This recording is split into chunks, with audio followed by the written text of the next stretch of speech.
So welcome to Faizan Zahid academy official YouTube channel. और guys, आज का ये जो सेशन हम करने जा रहे हैं वो बेसिकली एक काफ़ी डिफरेंट टॉपिक है। और इस पर मेरे ख्याल से शायद बहुत ही जो है वो कम डिस्कशन होती है। और काफ़ी सारे स्टूडेंट्स जो है वो इस तरह के अपॉर्चुनिटीज़ को हासिल करना भी चाह रहे होते हैं। तो आज इसी हवाले से हमारे साथ हमारे बहुत ही अच्छे दोस्त, और इस प्रोग्राम में हमारे स्पेशल गेस्ट के तौर पर हमारे साथ मौजूद है। तो बेसिकली आज का जो ये सेशन हम जो करने जा रहे हैं वो Italy to Australia exchange programme पे जो है वो इसी हवाले से आज हमने इनवाइट किया है हमारे बहुत ही अच्छे दोस्त मिस्टर यासिर समो साहब को। उन्होंने हमें अपने कीमती वक्त में से अपने जो है वो कुछ जो है वो मिनट्स प्रोवाइड किए।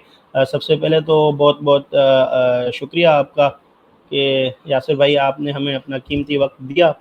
तो बिला ताख़ीर मैं गुजारिश करूँगा हमारे आज के जो मेहमान हैं, आज के हमारे जो स्पीकर हैं, उनसे कि हमें ज़रा इस बारे में बताएं कि उन्होंने ये अपना सबसे पहले तो अपना इटली के जो जर्नी है इनका, उनके बारे में थोड़ा हमें बताएं। और फिर हमें ये बताएं कि इटली टू ऑस्ट्रेलिया आपने जो है वो इस अपॉर्चुनिटी को कैसे अवेल किया, और आज आप जो है मेलबर्न में आप मौजूद हैं और आप अपनी स्टडीज़ को जो है वो फर्दर परस्यू कर रहे हैं। तो इस हवाले से क्योंकि बहुत सारे स्टूडेंट्स का ये ख्वाब होता है कि वो जितना बेटर प्लेस वो परस्यू कर सकते हैं, वो अपनी जो है वो ड्रीम्स को वहाँ पे परस्यू करने के लिए जाएं। तो इसी हवाले से हम आपसे आज जानना चाहेंगे आपकी पूरी स्टोरी, कहाँ से आपने जो है वो स्टार्ट लिया, आप इटली कैसे आए, फिर इटली से आपको कैसे अपॉर्चुनिटी मिली, and then you avail this opportunity and you are now there in Melbourne. So please Yasir भाई हमें ज़रा इसके बारे में आगाह कीजिए। First of all thank you so much कि आपने एक इंफॉर्मेटिव सेशन रखा है। आई होप इससे जो भी देखेंगे उनको काफ़ी फ़ायदा होगा। सो फर्स्ट ऑफ ऑल मैं ये बताऊं कि मेरी जर्नी स्टार्ट कैसे हुई। तो मेरा शुरू से ही जो इरादा था वो ऑस्ट्रेलिया का था। और आपको पता है ऑस्ट्रेलिया जाना बहुत ही ज़्यादा एक्सपेंसिव है। आपके पास इस दौर में 1 करोड़ प्लस की इन्वेस्टमेंट होनी चाहिए, तब आप जाके ऑस्ट्रेलिया पहुंचते हो। फिर वहां पे भी आपको फुल टाइम काम करना पड़ता है। तो ये एक बहुत ही बड़ा कहें कि हर्डल है स्टूडेंट्स के लिए जो मिडिल क्लास फैमिली से आते हैं। और उसके बाद ये था, इटली का सफ़र ऐसे शुरू हुआ कि मुझे सोशल मीडिया के थ्रू पता चला, और मेरा एक स्टूडेंट है वो भी इटली में मास्टर्स कर रहा था। तो तब उससे थोड़ा पता चला यहाँ पर एक सॉरी अपॉर्चुनिटी मौजूद है। यासिर भाई, आप शायद आपके पास थोड़ा नेट का इशू है। आपका बीच में थोड़ा वो वीडियो जो है वो पास हो रही है और वॉइस की भी डिस्टर्बेंस आ रही है। आई थिंक आप अगर थोड़ा रिपीट कर दें जो आप अभी आपने बताया। अच्छा, मैं स्टार्टिंग से करता हूँ, फिर आप उसको एडजस्ट कर लें। सही। सो मैं बता रहा था कि जी। सबसे पहले कि मेरा जो स्टार्टिंग से ही था कि भाई बाहर जाना है, तो उसके लिए मेरे पास 3 ऑप्शंस थे। एक तो ऑस्ट्रेलिया था, लेकिन वो बहुत ही एक्सपेंसिव था। सेकंड पे आता है जर्मनी। उसके लिए भी आपको ब्लॉक अकाउंट की ज़रूरत पड़ती है, जो तकरीबन 11,000 यूरोस हैं। तकरीबन आज के दौर में 35 लाख प्लस हो जाते हैं। फिर आता है इटली। इटली में ये था, वहाँ पर मैं बताऊं कि खर्चा बहुत कम है, स्कॉलरशिप है। और हम जैसे मतलब जो मिडिल क्लास फैमिली से आते हैं उनके लिए बहुत ही अच्छा कंट्री है। तो मुझे किसी से पता चला कि इटली एक ऑप्शन है, आप इस पे थोड़ा रिसर्च करें। तो मैंने जैसे ही रिसर्च स्टार्ट की, तो मुझे पता चला कि इटली शायद वो वाहिद कंट्री है यूरोप में जो न सिर्फ आपको फ्री एजुकेशन देता है, उसके अलावा उसकी गवर्नमेंट आपको पैसे देती है। एक तो आपकी मेरिट स्कॉलरशिप होती है जो आपके ग्रेड के बेसिस पर होती है। सेकंड जो है वो गवर्नमेंट देती है जिस जो नीड बेस पे होती है, आपकी फाइनेंशियल कंडीशन के बेसिस पर होती है। तो हम जैसे पाकिस्तान से बिलोंग करते हैं, तो हमारी फैमिली इनकम इतनी वैसे ही नहीं होती कि हम इतनी बड़ी यूनिवर्सिटीज़ को जो है वो जाके उसमें एडमिशन लें, वहाँ के एक्सपेंसेस बेयर कर सकें। तो ये सारी चीज़ें जब मैंने देखी, तो मुझे इटली बहुत अच्छा ऑप्शन लगा। और उसके अलावा टॉप यूनिवर्सिटीज़, अब देखें बोलोनिया यूनिवर्सिटी है, मिलान है, सपेंजा है, ये बहुत अच्छी यूनिवर्सिटीज़ है, पीसा है। टॉप आपकी आप ये कहें टॉप 200 यूनिवर्सिटीज़ में यूएस रैंकिंग में इनका नाम आता है। तो यहाँ से मेरी जर्नी स्टार्ट हुई और उसके बाद सबसे पहला काम था एडमिशन लेना। एडमिशन लेने के लिए आपको पता है नॉर्मली आपके पास डिग्रीज मौजूद हैं, इंटरमीडिएट आपको उनको वेरीफाई करवाना पड़ता है, डिग्रीज को आप हेक से वेरीफाई करते हैं और इंटरमीडिएट आप आईबीसीसी से वेरीफाई करवाते हैं। उसके बाद आपको चाहिए होता है रिकमेंडेशन लेटर, जो 2 चाहिए होते हैं मिनिमम। अगर ज़्यादा हैं, 1 है तो भी काम चल जाता है, लेकिन 2 हो तो एक स्ट्रॉन्ग पॉइंट हो जाता है। मेरे पास आइल्स थी, क्योंकि मैं कोई रिस्क नहीं लेना चाह रहा था और मैंने आइल्स कर दी थी। और उसके बाद आपके पास मोटिवेशन, आपकी मोटिवेशन जो है वो एक बहुत ही कह दें कि अच्छा रोल प्ले करती है, क्योंकि वो आपका मोटिव देखना चाहते हैं, आप क्यों यहाँ पे आना चाह रहे हो और आपका रीज़न क्या है, तो वो भी एक प्लस पॉइंट होता है। तो ये सारे डॉक्यूमेंट्स जो हैं वो सिर्फ हर यूनिवर्सिटी के पोर्टल पे जाके अपलोड करने पड़ते हैं, बहुत सिंपल प्रोसेस है। उसके बाद कुछ यूनिवर्सिटीज़ के अंदर फीस होती है, कुछ के अंदर फ्री है। तो 3-4 यूनिवर्सिटीज़ हैं जिनका मुझे पता है, बोलोनिया है, सपेंजा है, ये फ्री करवाती हैं। उसके बाद जो दूसरी यूनिवर्सिटीज़ है उसमें कोई नॉमिनल फीस है, 20 यूरो, 30 यूरो से 50 यूरो तक के दरमियान फीस, जो सिर्फ एप्लीकेशन फीस होती है। जब आपकी वंस आपकी एडमिशन हो जाती है, सेकंड स्टेप आपका आता है स्कॉलरशिप का। स्कॉलरशिप बहुत ईजी प्रोसेस है सबसे। उसमें सिर्फ आपको क्या चाहिए होता है, एफबीआर जो है उससे एक सर्टिफिकेट निकलता है, इनकम सर्टिफिकेट, कि आपकी इनकम कितनी है, एनुअल इनकम जो है वो कितनी है, आपके एसेट्स कितने हैं। तो वो भी बिल्कुल इजीली मिल जाता है। और जो स्टूडेंट अप्लाई करते हैं, हम सारे पाकिस्तानी मेजोरिटी जो स्टूडेंट, मैंने कहा मिडिल क्लास फैमिली से आते हैं, उनकी इनकम तो वैसे ही इतनी होती है कि वो एलिजिबल डायरेक्टली हो जाते हैं स्कॉलरशिप के लिए। तो सिंपली आपको वो सर्टिफिकेट जो है अलोंग विद एफआरसी आके सबमिट करना पड़ता है यहाँ पे, जो जून जुलाई में ऑनलाइन होता है प्रोसेस। आपको अपनी पर्टिकुलर रीजन में, जैसे फॉर एग्जांपल मैं अगर सपेंजा की बात करूं, तो हमारे यहाँ जो रीजन है उसका नाम है लेजियो डिस्को, तो उसकी स्कॉलरशिप अलग है।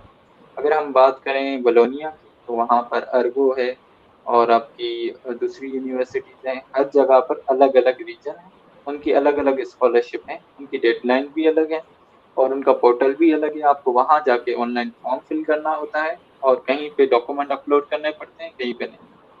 तो फिर जब आप अ, ये सारा प्रोसेस कर लें, आपका एडमिशन हो जाए, फिर स्कॉलरशिप हो जाए, थर्ड आपका आता है वीजा प्रोसेस। अब वीजा में क्या होता है, आपको यही प्री इनरोलमेंट करनी पड़ती है। ठीक है, प्री इनरोलमेंट में यह है कि आपको वंस 3-4 एडमिशंस मिल जाते हैं अलग अलग यूनिवर्सिटी से, फिर आप क्या करते हैं, उनमें से कोई एक जो है वो चूज करते हैं कि मुझे इस यूनिवर्सिटी के इस प्रोग्राम में एडमिशन लेना है। तो वो आप प्री इनरोलमेंट करते हैं, जो उनकी वेबसाइट है, ऑनलाइन हो जाता है। ये क्या होता है, ये गवर्नमेंट का प्रोसेस है। आपकी डेटा उनके पास चली जाती है कि इस लड़के का एडमिशन इसमें हुआ है, और वो डायरेक्टली आपकी एम्बेसी हो या काउंसलेट हो, उनको मेल फॉरवर्ड कर देते हैं और आपका उसमें पूरा डेटा उनके पास पहले से ही मौजूद होता है। तो आप क्या करते हैं, अपने सारे डॉक्यूमेंट्स लेते हैं, एजुकेशनल प्लस में एफआरसी, बैंक स्टेटमेंट और आइल्स वगैरह अगर आपके पास है, कोई एक्सपीरियंस है, वो सारे सर्टिफिकेट आप जाके सबमिट करवा देते हैं फॉर द वीजा पर्पस। अच्छा, मैं यहाँ पे एक बात बताऊं कि मेजोरिटी में लड़के कहते हैं आइल्स करें ना करें। मुझसे जो भी पूछता है मैं कहता हूँ करो आइल्स। अब उसका फायदा क्या है, वहां पे बैठ के सब यही कहते हैं कि फिलहाल नहीं करते, अगर एडमिशन हमें वैसे ही इंग्लिश प्रोफिशिएंसी सर्टिफिकेट पे मिल रहा है तो हम आइल्स क्यों करें। तो यहाँ से एक्चुअल बात शुरू होती है कि एक्सचेंज प्रोग्राम। अब यहाँ पे आपका वीजा लग गया, एडमिशन हो गई, स्कॉलरशिप हो गई, अब नेक्स्ट आपका स्टेप क्या है। यहाँ पे जब आप आए, आपके एग्जाम शुरू हो गए, तो यहाँ पर दिसंबर के बाद आपके पास अपॉर्चुनिटी शुरू हो जाती है इटली से बाहर जाने की। मतलब यहाँ पे कुछ दो टाइप ऑफ प्रोग्राम्स हैं। एक कहते हैं इरस्मस प्रोग्राम, जो विद इन यूरोप में होता है, 26 कंट्रीज में इनका कोलैबोरेशन है। किसी भी यूनिवर्सिटी में आप जाएं, आपको ये सेमेस्टर या 2 सेमेस्टर वहाँ पे भेजते हैं, आप वहाँ पे स्टडी करें और आपको डिग्री आपकी यूनिवर्सिटी ही देगी। ठीक है, ये हो गया आपका इरस्मस का। सेकंड होता है एक्सचेंज प्रोग्राम, जैसे हम कहते हैं non EU mobility programme. Means EU countries, यूरोपीय यूनियन की जो भी कंट्रीज हैं, उनके अलावा जो भी कंट्रीज बचते हैं, उनका ये प्रोग्राम है। अब उसमें आपके पास कौन से ऑप्शन आ जाते हैं? आपके पास अमेरिका है, ऑस्ट्रेलिया है, कनाडा है, चाइना है, इवन साउथ कोरिया वगैरह जो भी कंट्रीज हैं, जापान भी है उसमें। तो ये सारे उस नॉन ईयू मोबिलिटी प्रोग्राम में आ जाते हैं। अब इनकी जो रिक्वायरमेंट्स है, उनमें सबसे टॉप पर आइल्स आता है। अब यहाँ पे जो है वो आपका जो पाकिस्तान में आपने आइल्स किया था, जो आप एडमिशन के प्रोसेस में आपको मदद कर रहा था, आइल्स में आपको प्लस पॉइंट दे रहा था, वो यहाँ पे आपका की रोल प्ले करेगा आपको इस अपॉर्चुनिटी के लिए। अब मैं आपको बताता हूँ कि नॉन यू मोबिलिटी प्रोग्राम है क्या। इसमें यह है कि आपको ये एक सेमेस्टर भेजते हैं नॉन ईयू कंट्री। अगर आपको अमेरिका जाना है, आपको ऑस्ट्रेलिया जाना है, कनाडा जाना है, तो ये बेस्ट प्रोग्राम है। फर्स्ट सेमेस्टर वालों के लिए रिक्वायरमेंट क्या है? आपके क्रेडिट जो हैं वो अच्छे होने चाहिए। मीन्स आपने कम से कम 2 जो पेपर हैं वो क्लियर किए हुए हों, तकरीबन 18 क्रेडिट्स हों आपके पास। 12 कहते हैं लेकिन मेरे 18 थे, तो मैं कहूँगा कि मिनिमम आप 18 का बेंचमार्क रखें कि जनवरी फरवरी तक इनकी डेडलाइन होती है। जनवरी से स्टार्ट होता है, फरवरी में एंड होता है। तो उसमें यह है कि आपको 18 क्रेडिट माइंड में रखने हैं कि कुछ पेपर होते हैं जो 12 क्रेडिट के, कोई होता है 6 क्रेडिट का। ठीक है, तो आपको मिनिमम 18 क्रेडिट रखने हैं और मार्क्स बहुत ज़्यादा यहाँ पे वैल्यू रखते हैं। तो जब मैंने अप्लाई किया था उस वक्त मेरे जो क्रेडिट थे वो 18 थे और जो मेरा एवरेज था वो 29 था। तो मतलब दोनों के मार्क्स मिला के उनका एवरेज 29 बन रहा था। प्लस में 18 क्रेडिट थे और मेरे पास आइल्स था। तो ये तीनों चीजें जो हैं वो मैंने चेक की थी कि क्राइटेरिया क्या है, किस बेसिस पर ये जो है वो सिलेक्शन करते हैं। तो ये 3 आ गए थे और मेरे पास आइल्स था और 2 बाकी चीजें मुझे करनी पड़ी थी। एक तो क्रेडिट मैक्सिमम निकालने पड़े और दूसरा उनकी मार्किंग बहुत अच्छी होनी चाहिए। तो यही एक मतलब क्राइटेरिया बना जिसके ऊपर मुझे ये स्कॉलरशिप मिल गई, जिसे हम नॉन ईयू मोबिलिटी प्रोग्राम कहते हैं। और मुझे 2 ऑप्शन दिए गए थे, आप किसी भी 2 यूनिवर्सिटीज या किसी 2 कंट्रीज में अप्लाई कर सकते हैं। तो मैंने दोनों ही ऑस्ट्रेलिया रखा था क्योंकि मेरे फ्रेंड्स थे वहाँ पे, उन्होंने कहा था कि यहाँ का सिस्टम बेहतर है, तो इसलिए मैंने मेलबर्न रखा फर्स्ट चॉइस, सेकंड सिडनी रखा। लेकिन मुझे फर्स्ट चॉइस ही मिल गया था और मैं अभी मेलबर्न में कंटिन्यू कर रहा हूँ अपना 3rd सेमेस्टर। और होपफुली आगे भी इरादा है कि मेरी थीसिस जो है वो भी इसी में कंटिन्यू हो जाए। तो ये पूरा जी, एक प्रोसेस। जी, बहुत ज़बरदस्त, काफ़ी सुनकर अच्छा लगा। आप ने काफ़ी एफ़र्ट्स भी की हैं, ज़ाहिर है आपने जिस तरह हमें अपनी स्टोरी बताई। और अच्छा, मैं यहाँ पे एक और चीज़ आपसे पूछना चाहूँगा, ये जो आप एक होता है इरास्मस, क्योंकि आपकी यूनिवर्सिटी की जो एमओयूज़ वो साइन किए हुए होते हैं बाहर की यूनिवर्सिटीज़ से, तो इसमें भी वही सिस्टम होता है या ये आप पर डिपेंड करता है कि आप अपनी तरफ से जो है वो यूनिवर्सिटीज़ फाइंड करते हैं, उनकी वेबसाइट पर जाते हैं और आप खुद जो है वो अपने बिहाफ पे आप एफर्ट्स लगाते हैं? एक तो होता है यूनिवर्सिटी ने आपकी किसी यूनिवर्सिटी से एमओयू साइन कर दिया हुआ है, आप उनके अलावा किसी और जगह पे अप्लाई नहीं कर सकते जैसा कि रासमस में होता है, जो कि लिस्ट आपको यूनिवर्सिटी खुद प्रोवाइड करती है। तो क्या यहाँ भी यही सीन है या स्टूडेंट यहाँ भी बाउंडेड है? मतलब वो अपनी तरफ से किसी यूनिवर्सिटी की पोर्टल पे जाके इस तरह की जो अपॉर्चुनिटीज़ फाइंड नहीं कर सकता? हाँ बिल्कुल, ये बहुत अच्छा क्वेश्चन है। असल में इसमें भी यही सीन है कि आपको यूनिवर्सिटीज की लिस्ट और कंट्रीज की लिस्ट पहले से ही यूनिवर्सिटी ने दी है और एमओयू साइन उनका हुआ हुआ होता है, तो उन्हीं यूनिवर्सिटीज में आप जा सकते हैं। लेकिन वो यूनिवर्सिटीज टॉप यूनिवर्सिटी ही होती है मेजोरिटी में। अब आप देखिए मेलबर्न यूनिवर्सिटी, वो भी तकरीबन वर्ल्ड में टॉप 50 में तो है, मेरे ख्याल से 39 नंबर पर वो भी आती है। तो शतंजा 170 में है और वो 39 पर। तो ये बहुत ही अच्छी जो है अपॉर्चुनिटी होती है, क्योंकि आपको अच्छे अच्छे कंट्रीज में अच्छी अच्छी यूनिवर्सिटीज मिलती हैं। तो बाउंड तो आप हैं, लेकिन ये है कि ऑप्शंस बहुत अच्छे होते हैं। जी। और ये एक और बात मैं ऐड कर लूँ, सॉरी आपकी बात काट रहा हूँ। ये फैकल्टी टू फैकल्टी भी डिफर करता है। जैसे कुछ फैकल्टीज हैं, मैं अगर कहूँ कि कंप्यूटर साइंस से रिलेटेड जो थी, उनके स्टूडेंट्स जो थे, उन्होंने जब सर्च किया तो उनके पास अमेरिका और ऑस्ट्रेलिया का ऑप्शन नहीं था। मतलब ऐसी यूनिवर्सिटी से उनका एमओयू साइन नहीं था जिसमें ये प्रोग्राम वो करवा रहे हों, तो ये एक्सचेंज स्टूडेंट वहां पे नहीं जा सकते थे। मेरा क्योंकि सिविल इंजीनियरिंग से ताल्लुक है और यहाँ पे मैं मास्टर्स ट्रांसपोर्ट सिस्टम इंजीनियरिंग में कर रहा हूँ, तो वहां पर ऑप्शन था सिविल इंजीनियरिंग का और ट्रांसपोर्ट का। तभी एमओयू साइन था इनका और ये लिस्ट में यूनिवर्सिटी आ गई। तो ये भी एक है पॉइंट कि आप डिपार्टमेंट टू डिपार्टमेंट वेरी करता है।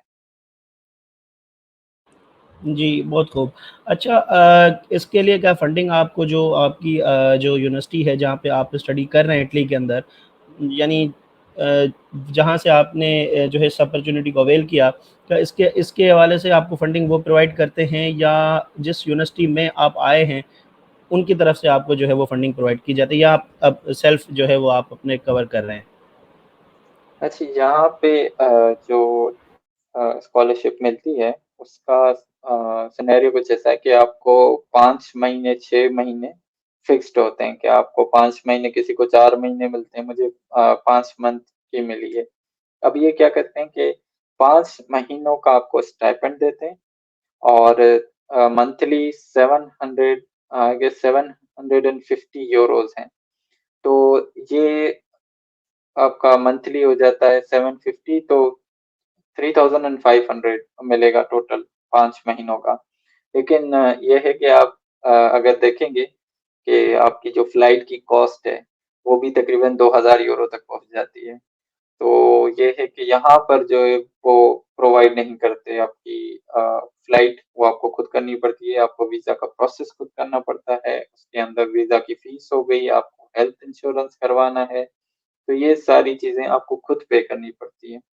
और वो भी तकरीबन इतना हो जाता है कि आपका 3000 यूरो तक ये खर्चा तो हो ही जाता है। वहां पे जाके आपको जो रहना वगैरह सब करना है वो अपने आप पर होता है, क्योंकि आपको यूनिवर्सिटी की फीस नहीं देनी पड़ती। और मैं अगर कहूँ ऑस्ट्रेलिया की बात करूँ, तो वहाँ पे पार्ट टाइम अपॉर्चुनिटीज बहुत अच्छी हैं। अगर स्टूडेंट जो है वो नॉर्मल भी काम करे, मीन्स स्टडी कंटिन्यू करे, सुकून से पढ़े और शाम को सिर्फ 4 से 5 घंटे भी काम करे, तो वो अच्छी खासी सेविंग भी कर सकते हैं और अपना खर्चा भी निकाल सकते हैं। लेकिन ये है कि ये मंथली के हिसाब से देते तो हैं, लेकिन आपको खुद कुछ जो है वो इन्वेस्टमेंट करनी पड़ेगी उसमें।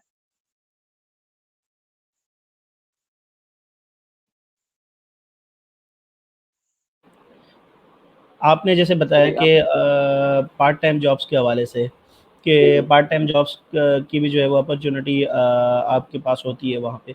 तो किस तरह की पार्ट टाइम जॉब्स होती हैं ऑस्ट्रेलिया के अंदर जो स्पेशली उनके लिए जो कि आपकी तरह मोबिलिटी पे एक्सचेंज प्रोग्राम पे स्टडी करने के लिए गए हुए हैं। तो वो अपनी स्टडीज़ के दौरान एक तो उसको मैनेज कैसे करते हैं और किस तरह की जॉब्स होती हैं? यानी कि सवाल मेरा ये है कि जॉब्स किस तरह की होती हैं और फिर आप उसको अपनी स्टडी के दौरान मैनेज कैसे करते हैं? असल में यहाँ पे एक चीज है कि आप टाइम टेबल अपने हिसाब से मैनेज करते हैं। मीन्स आप जब आपकी एडमिशन हो जाती है, एनरोलमेंट आपकी हो गई, आपका वीजा आ गया, तो उसके बाद एक वेलकम डे होता है। आप गए, वेलकम डे के बाद जो है आपको 10 से 15 दिन के बाद आपकी क्लासेस होती हैं। तब वो है आपको एक ओपन टाइम टेबल देते हैं। उसमें ये होता है कि आप अपने हिसाब से एडजस्ट करें कि आपको कौन सी क्लास कब लेनी है। आपको वीकडेज मंडे टू फ्राइडे होते हैं, और आप अपने हिसाब से स्लॉट दिए होते हैं। मंडे को 8 बजे से आपके पास शाम को 6 बजे तक स्लॉट अवेलेबल है। अब आप चाहें तो एक ही दिन में अपने सारे सब्जेक्ट रख सकते हैं या 2 दिन में। तो मैंने क्या किया कि मंडे और फ्राइडे ये दोनों दिन में अपनी क्लासेस रख ली, और बाकी जो डेज हैं उसमें मेरी कोई क्लास नहीं। तो ये है कि ज़्यादातर मैं फ्री ही होता हूँ, और क्लासेस भी टाइमिंग जो है वो भी फिज़िबल है। मंडे को भी बहुत ये समझ लें कि सुबह 11 से 4 बजे तक की क्लास है, जो कि नॉमिनल टाइम होता है हमारे लिए, और आप सुबह को भी फ्रेश होते हैं तो ईज़िली आप पढ़ाई भी कर सकते हो, और उसके बाद आप जब फ्री होते हो तो आप काम भी कर सकते हो। अब काम में कौन-कौन से काम आ जाते हैं? अब आपको पता है पार्ट टाइम में आपको ज़ाहिर है कोई ऐसी जॉब तो मिलेगी नहीं जो आपके फील्ड से रिलेटेड हो, और ऐसे कंट्रीज जो है वो चाहते हैं कि आप फुल टाइम उनको दो, जो कि स्टूडेंट के लिए पॉसिबल नहीं होता। तो सबसे पहले तो जो वहाँ पे ऑस्ट्रेलिया में जो मोस्ट फेमस कहूँ स्टूडेंट्स के अंदर जो जॉब है वो डिलीवरी जॉब है।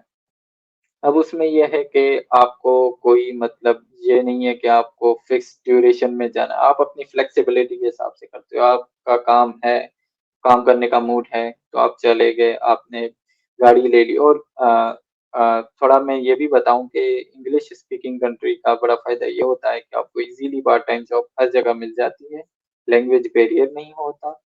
और उसके अलावा ये है कि अगर आपके पास ड्राइविंग लाइसेंस है, तो यहाँ पे आपके लिए बहुत आसानी है, क्योंकि यहाँ पे ये है कि 6 मंथ तक आप जो है वो गाड़ी चला सकते हैं, बाइक हो, कार हो।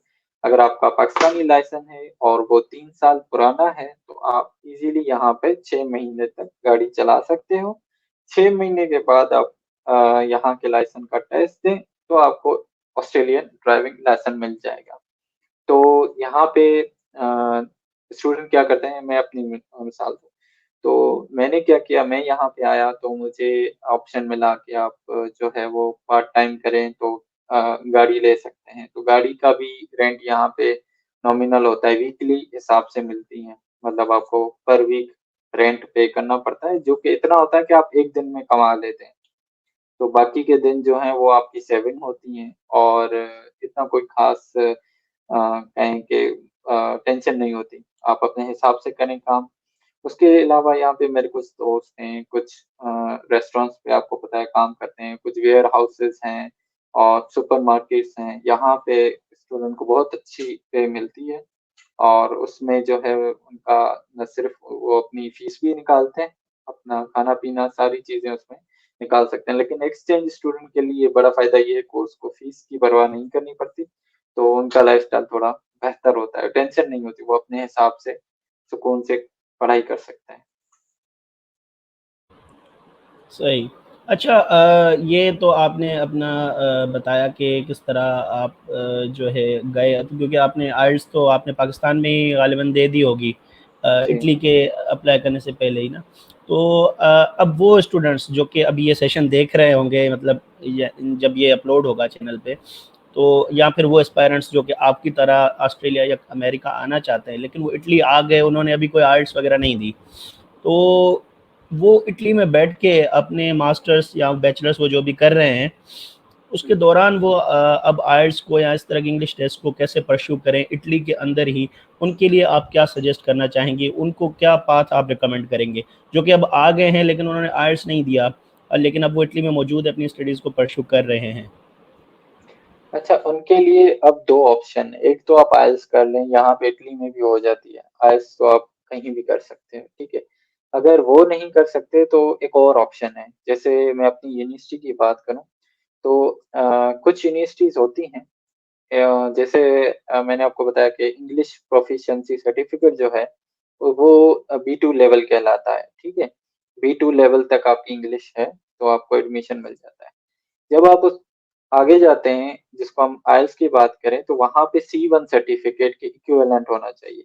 इसका मतलब है कि अगर आपकी यूनिवर्सिटी आपको सी1 सर्टिफिकेट देती है, तो फिर आपका वो आइल्स के बराबर हो जाता है, और आप वहाँ पे अप्लाई कर सकते हैं। अब यूनिवर्सिटी जो सी1 सर्टिफिकेट देगी, वो डायरेक्टली नहीं देगी। एक तो यूनिवर्सिटी से आप अप्लाई करते हैं, आपका अपना पोर्टल होता है, जैसे हमारे यहाँ इन्फोस्टोड है, सपेंजा का पोर्टल है स्टूडेंट के लिए, वो वहाँ पे जाते हैं, अपने लिए इंग्लिश प्रोफिशिएंसी सर्टिफिकेट जो है वो डाउनलोड कर लेते हैं। लेकिन वो होता है B2। C1 के लिए आपको इंग्लिश के प्रोफेसर को वहाँ पे, जो सपेंजा का मैं प्रोसेस बता रहा हूँ, वहाँ पे इंग्लिश का प्रोफेसर जो होता है उसको आप ईमेल करनी होती है कि मुझे C1 सर्टिफिकेट चाहिए। तो वो आपकी रिक्वेस्ट एक्सेप्ट करता है और आपको कोई डेट देता है, अपॉइंटमेंट देता है, इस दिन आप आ जाए, मैं आपका टेस्ट लूंगा। तो वो प्रोफेसर आपका टेस्ट लेता है, आपसे बात करता है, रिटर्न वगैरह कुछ भी नहीं लेता, लेकिन कन्वर्सेशन करता है। उसमें उसको अंदाजा हो जाता है कि आपका लेवल क्या है। अगर आपका लेवल C1 के इक्विवेलेंट आ जाता है तो वो प्रोफेसर आपको सर्टिफिकेट देता है और वो आइल्स के बराबर हो जाता है।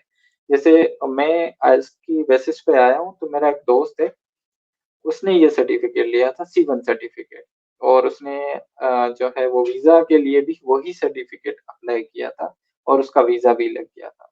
तो ये है कि आप यूनिवर्सिटी से टेस्ट वाला सर्टिफिकेट, जिसे C1 सर्टिफिकेट कहते हैं, वो आप लें तो वो आपके लिए ज्यादा बेहतर हो जाएगा। अगर आप आज नहीं दे सकते तो वो फ्री होता है और आपकी यूनिवर्सिटी का प्रोफेसर ही लेता है, तो ज्यादा बेहतर वही हो जाएगा, टाइम सेविंग है।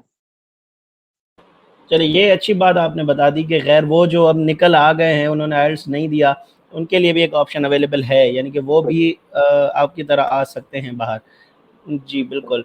अच्छा, ये सब जो आपने गाइड किया हमें, काफ़ी ज़ाहिर है ये एक इन्फॉर्मेटिव डिस्कशन रही और काफ़ी इन्फॉर्मेटिव पॉइंट्स थे। और इस सब के अलावा वो जो स्टूडेंट्स हैं जो कि इंग्लिश कंट्रीज़ में मूव होना चाहते हैं, आफ्टर ग्रेजुएशन या फिर during the graduation exchange programme के लिए, जिस तरह आप आए हैं और फर्दर वो चाहते हैं कि वो अपना जो नेक्स्ट जो अपना जो फ्यूचर वो मतलब वो परस्यू करना चाह रहे होते हैं, वो इंग्लिश कंट्रीज़ की तरफ मूव करना चाह रहे होते हैं, उनके लिए आप क्या गाइडेंस और क्या पाथ रिकमेंड करेंगे? क्या चीज़ें उनको आप अपनी तरफ से बताना चाहेंगे कि किन चीज़ों पे उनको इस वक़्त वर्क करना चाहिए, जो कि अभी इटली में मौजूद है या किसी यूरोपियन कंट्री में मौजूद हैं, और वो अभी इस तरफ अपनी जो है वो डायरेक्शन को जो है वो आगे फर्दर प्रोसीड करना चाहते हैं। तो उसके हवाले से आप क्या बताना चाहेंगे उन तमाम एस्पायरेंट्स को, उन तमाम स्टूडेंट्स को? देखिए, सबसे पहले तो आपकी फील्ड बड़ी मैटर करती है, आपकी फील्ड कौन सी है, ठीक है। और आपको पता है आजकल दौर जो है वो सारा डिजिटलाइजेशन की तरफ जा रहा है ना। तो सॉफ्टवेयर जो है वो आपकी फील्ड से रिलेटेड जो भी हैं, आपकी स्किल्स, जो सॉफ्टवेयर बेस्ड स्किल्स हैं, उनको आप इम्प्रूव करें, ठीक है। अपनी जो है वो CV स्ट्रॉन्ग करें। और उसके बाद ये है कि आप ऑप्शंस काफ़ी अवेलेबल हैं जो हमें नहीं पता होते। जैसे मैं अगर बात करूँ ऑस्ट्रेलिया की, तो वो भी जो है ऐसे वीज़ा देता है जिसमें आप जो है उनके पास जाके डायरेक्टली काम कर सकते हो।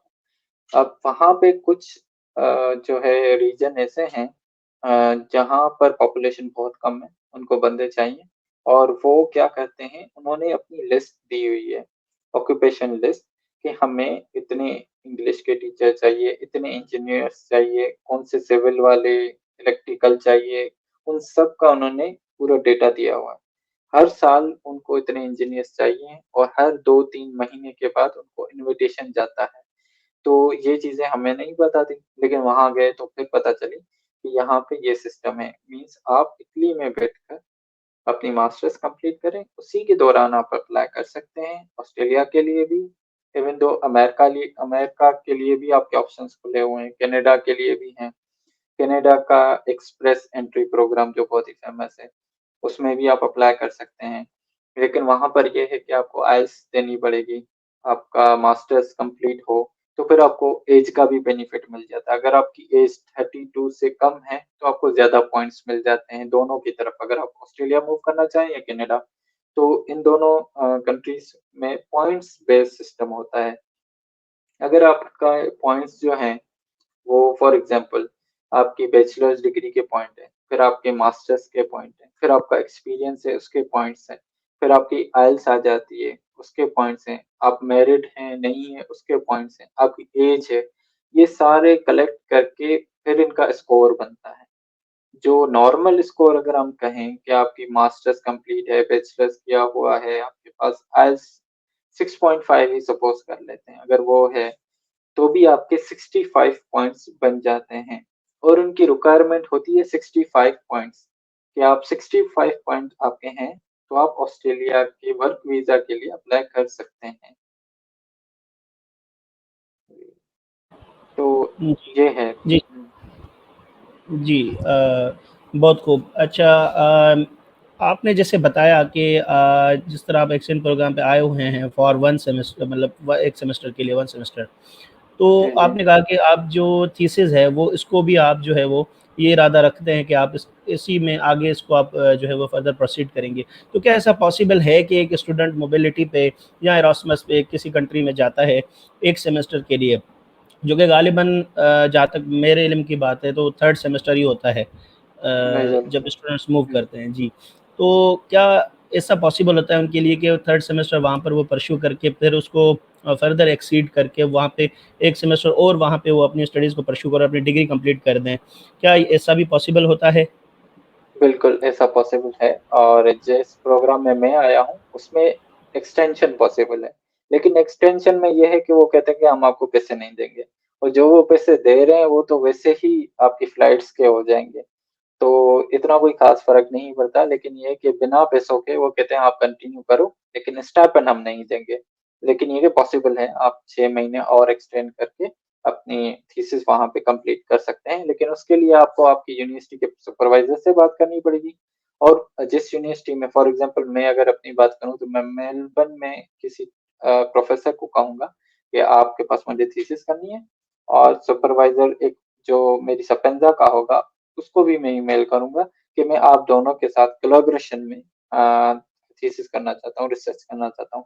वो दोनों परमिशन देंगे तो ही मेरा जो प्रोग्राम है वो मुझे ये इजाजत देता है कि आप एक्सटेंड कर लें। अच्छा, एक जी, सेकेंड जी। में। जी बहुत-बहुत शुक्रिया यासिर भाई, आपने अपना कीमती वक़्त दिया और आपने काफ़ी जो है वो वैल्यूएबल इन्फॉर्मेशन हमारे साथ शेयर की, हमारे एस्पायरेंट्स के साथ भी जो आपने शेयर की। इस हवाले से हम आपको बहुत-बहुत शुक्रिया कहते हैं। अच्छा, लास्ट में मेरे चंद सवालात होंगे आपसे, उसके बाद हम कंक्लूजन की तरफ जो है वो बढ़ेंगे। सबसे पहले तो आपने अब जो डिफरेंस के हवाले से मैं पूछना चाहूँगा कि इटली और ऑस्ट्रेलिया के जो है वो अगर हम कंपैरिजन की बात करें तो एजुकेशन के हवाले से और एज ए स्टूडेंट आपने जो है वो क्या डिफरेंस जो है वो एक्सपीरियंस किया, वो क्या आप जो है वो चीज़ें हमें बताना चाहेंगे दोनों के कंपैरिजन में? अच्छा, यहाँ पर मैं, क्योंकि मेरा एक्सपीरियंस 1 साल का रहा है रोम में, इटली में, और यहाँ पे मुझे 2 महीने हुए, तो काफी मतलब पता चल जाता है आपको शुरुआत में ही कि कितना ज्यादा फर्क है। सबसे पहले तो लैंग्वेज बहुत बड़ा बैरियर है। ठीक है, आपकी जॉब्स के हवाले से, इवन आपकी कम्युनिकेशन और रेंट के हवाले से भी आप देखें, क्योंकि स्टूडेंट्स हैं, आपको जो है वो रेंट के लिए भी जो है वो कम्युनिकेशन की इटालियन में होनी चाहिए, तब आपको अच्छे एरिया में घर मिलते हैं। वो भी बहुत बड़ा यहाँ पे फेस किया था मैंने इटली के अंदर। लेकिन अगर मैं ऑस्ट्रेलिया की बात करूँ तो वहाँ पे सच कोई प्रॉब्लम नहीं हुआ। यहाँ से बैठकर ही मुझे खुद, मैंने ही फेसबुक से ढूंढा और मुझे मिल गया, क्योंकि वहाँ पे मुस्लिम मेजोरिटी है और पाकिस्तानी बहुत हैं और वेल सेटल भी हैं। तो उनके पास जो है वो अपने घर भी हैं जहाँ पे वो रेंट में देते हैं, आपको रूम दे देते हैं। तो ये बहुत बड़ा बेनिफिट है, आपकी कम्युनिटी वहाँ पे बहुत ज्यादा है एज कम्पेयर टू इटली। और घर वगैरह आपको इजीली मिल जाते हैं। नंबर वन यही आपकी होती है अकोमोडेशन प्रॉब्लम्स। सेकंड नंबर पे आपका आ जाता है फूड। ठीक है, फूड का बहुत बड़ा मसला होता है। अगर आप बात करें कि भाई इटली के अंदर आपको बहुत ज्यादा डिफरेंस मिलेगा खाने पीने का, इवन आपको चीजें तो मिल जाती हैं, लेकिन ये है कि आपको स्पेसिफिक एरिया में जाना पड़ता है कि आपको यहाँ से ट्रेवल करके किसी स्पेसिफिक एरिया में जाओ जहाँ पे आपको वो सारी चीजें इंडियन या पाकिस्तानी मिले, फिर वो आप अपने हिसाब से वो उस कुकिंग वगैरह करें। लेकिन ऑस्ट्रेलिया में जो मैंने देखा है वहाँ पे, क्योंकि मुस्लिम काफी ज्यादा हैं, मेजोरिटी में हैं एज कम्पेयर टू इटली की मैं बात करूँ, तो वहाँ पे खाना पीना जो है वो भी बहुत ही ज्यादा, ये कहें कि हमारे लिए हमारे हमसे मैच करता है। मीन्स हम जैसे मसाले वाला खाना खाते हैं, और इंडियन पाकिस्तानी वो रेस्टोरेंट्स भी बहुत ज्यादा हैं। इवन आपके घर के पास ऐसे रेस्टोरेंट या ऐसे स्टोर्स मौजूद होते हैं जहाँ पे इजीली आपको वो चीजें मिल जाती है, तो आपको फूड का भी प्रॉब्लम नहीं होता। अकोमोडेशन, फूड, और उसके बाद आपकी जॉब, पार्ट टाइम जॉब, क्योंकि आपको आपका सर्वाइवल इसी पे होता है। तो ये जो 3 चीज़ें हैं मैंने बहुत ही बेहतर पाई ऑस्ट्रेलिया में। बहुत ही ईज़िली आपको अकोमोडेशन मिल जाती है, आपको खाने-पीने का मसला नहीं होता, और आपकी जॉब भी ईज़िली लग जाती है। जहाँ पे आप जाएँ आपको ईज़िली मिल जाता है। तो ये 3 चीज़ें जो हैं मेन कंपैरिज़न में कहूँ तो वो मुझे बेहतर लगा। और जहाँ पे जो कम्युनिटी है, मुस्लिम कम्युनिटी तो है लेकिन पाकिस्तानी कम्युनिटी भी है बहुत ज़्यादा। तो आपका इंटरेक्शन बहुत होता है और आपके लिंक्स बनते हैं। इवन काफ़ी मेजॉरिटी में यहाँ पे जो बंदे काम करते हैं, वो अपनी फील्ड में कर रहे हैं। 2 ढाई साल जब वो स्टूडेंट थे, 2 साल में उन्होंने डिग्री पूरी की, 1 साल का उनको फिर टीआर मिला, टेम्परेरी रेज़िडेंस। उनमें उन्होंने फिर वो जॉब फाइंड की, तो मिल जाती हैं यहाँ पे। क्योंकि इंजीनियरिंग से रिलेटेड जो भी जॉब्स हैं, वो तकरीबन यहाँ पे ये होता है कि बाहर से लोग आते हैं, वही करते हैं। इनके लोग जो हैं वो ट्रेड जॉब्स करते हैं, छोटी-मोटी जॉब्स, प्लम्बर, इलेक्ट्रीशियन, ये, और वहाँ उनकी पे बहुत ज़्यादा होती है। तो यहाँ के लोग इतने ज़्यादा पढ़े-लिखे नहीं होते। वो छोटी-मोटी जॉब करके अपना काम चलाते हैं। लेकिन जो मेन काम इंजीनियरिंग से रिलेटेड या कोई और हो, आईटी से रिलेटेड हो, ये सारी चीज़ें जो हैं, वो बाहर से ही हायर करते हैं बंदे। तो उनका मेन पर्पज़ यही होता है, आप स्टूडेंट वीज़ा लो, उन पे स्टूडेंट को ट्रेन करो, फिर उन्हीं को हायर करो। तो मेजॉरिटी में यहाँ पे सबके पास फील्ड जॉब हो है, तो आपका उनके साथ जब लिंक बनता है, तो आपका कॉन्फिडेंस भी बढ़ता है। इटली के अंदर ये था कि हम पहले ही हमें एक बैरियर था लैंग्वेज का, कि आपको लैंग्वेज आनी चाहिए तभी आपको आपकी फील्ड में जॉब मिलेगी।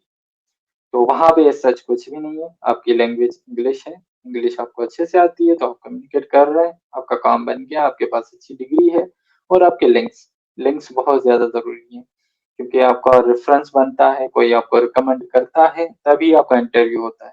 यहाँ पे जितने भी जो हैं, जिनसे भी मेरी मुलाकात हुई है, उन्होंने यही बताया कि आपकी फर्स्ट जॉब आपके रेफ़रेंस पे मिलती है, और रेफ़रेंस आपका कैसे बनता है? इंटरेक्शन से। आप जितने ज़्यादा अपनी कम्युनिटी से मिलोगे, उठना बैठना आपका होगा, जो कि ऑस्ट्रेलिया में बहुत पॉसिबल है। लेकिन इटली में सच मैंने कुछ नहीं देखा, क्योंकि यहाँ पे तकरीबन हम देखते हैं कि अभी जो स्टेज है वो स्टूडेंट्स लेवल पर ही है, उससे ऊपर वाली बहुत कम है। लेकिन वहाँ पे क्योंकि 20-25 साल उससे भी पुराने जो भी स्टूडेंट्स आए हैं वो वेल सेटल हो गए हैं, फैमिलीज़ भी सेटल्ड हैं वहाँ पे काफ़ी। तो वो वहाँ पे एक अच्छा बेस बना हुआ है। ये बहुत ही मैं कहूँगा कि बहुत बड़ा बेनिफिट है वहाँ के लिए। तो इटली बस इसलिए अच्छा है कि उसने हमें बहुत अच्छी अपॉर्च्युनिटी दी। हमें वहाँ से लेके फ्री में एजुकेशन दी, अच्छी यूनिवर्सिटी मिली, उसके बाद आपको अपॉर्च्युनिटी भी इटली ने दी है। लेकिन इन टर्म्स ऑफ अगर मैं फ्यूचर बात करूँ, तो फ्यूचर आपका वहाँ पे बहुत मुश्किल है एज़ कम्पेयर टू हम कहें ऑस्ट्रेलिया, अमेरिका, कनाडा, या किसी भी इंग्लिश स्पीकिंग कंट्री जहाँ पे पहले से ही आपकी जो है वो पाकिस्तानी मौजूद है और वो हेल्प करते हैं। हेल्प का मतलब ये है कि आपको बस वो गाइड कर देते हैं, आपको रास्ता बता देते हैं, बाकी तो आपने सारा खुद ही करना होता है। तो ये एक मैं कहूँगा कि पूरा मैंने कंपैरिज़न बता दिया कि कहाँ से लेके कहाँ तक क्या-क्या चीज़ें जो हैं वो मैं देख रहा हूँ, और उससे जो मैंने एनालाइज़ किया वो यही है कि यहाँ पे थोड़ा ये चीज़ें बेहतर हैं। बहुत बहुत शुक्रिया यासिर भाई, आपने हमें अपना कीमती वक्त दिया, और इंशाल्लाह इन फ्यूचर हमें मौका मिला तो ज़रूर आपके साथ इसी तरह हम जो है वो प्रोग्राम्स अपने करते रहेंगे। और काफ़ी इंशाल्लाह। मैं समझता हूँ कि नायाब मालूमात थी जो कि आपने जो है वो प्रोवाइड की, और बहुत सारे स्टूडेंट्स को यकीनन इन अपॉर्चुनिटीज़ की तलाश होती है और वो पाथ ढूंढ रहे होते हैं कि उन्हें कोई गाइड करने वाला मिल जाए, उनको कोई गाइडेंस चाहिए होती है। बहुत सारे स्टूडेंट्स ऐसे होते हैं जो अंदर से तो प्रिपेयर्ड होते हैं, मोटिवेटेड भी होते हैं, लेकिन उनको वो गाइडेंस, मतलब वो एक फ़र्स्ट स्टेप वाली वो जो गाइडेंस होती है ना, वो नहीं मिल रही होती। तो हमारा भी मिशन यही था, इस प्रोग्राम को करने का मकसद, पर्पज़ यही था। और इंशाल्लाह इन फ्यूचर भी हम जितना ज़्यादा हो सका हम इन चीज़ों पे वर्क करते रहेंगे। और thank you so much once again, and thank you so much. To all my viewers, हमारी इस वीडियो को लाइक भी कीजिएगा, और अपने उन तमाम दोस्तों के साथ जो कि बाहर आना चाहते हैं, बाहर अपनी जो है वो प्रोफेशनल लाइफ को ज्वाइन करना चाहते हैं, तो उनके साथ भी इस वीडियो को ज़रूर शेयर कीजिएगा। मज़ीद हमारे चैनल को भी सब्सक्राइब कर दीजिएगा ताकि इसी तरह इंफॉर्मेटिव वीडियोज़ आप तक बआसानी पहुँच सकें। Thank you so much.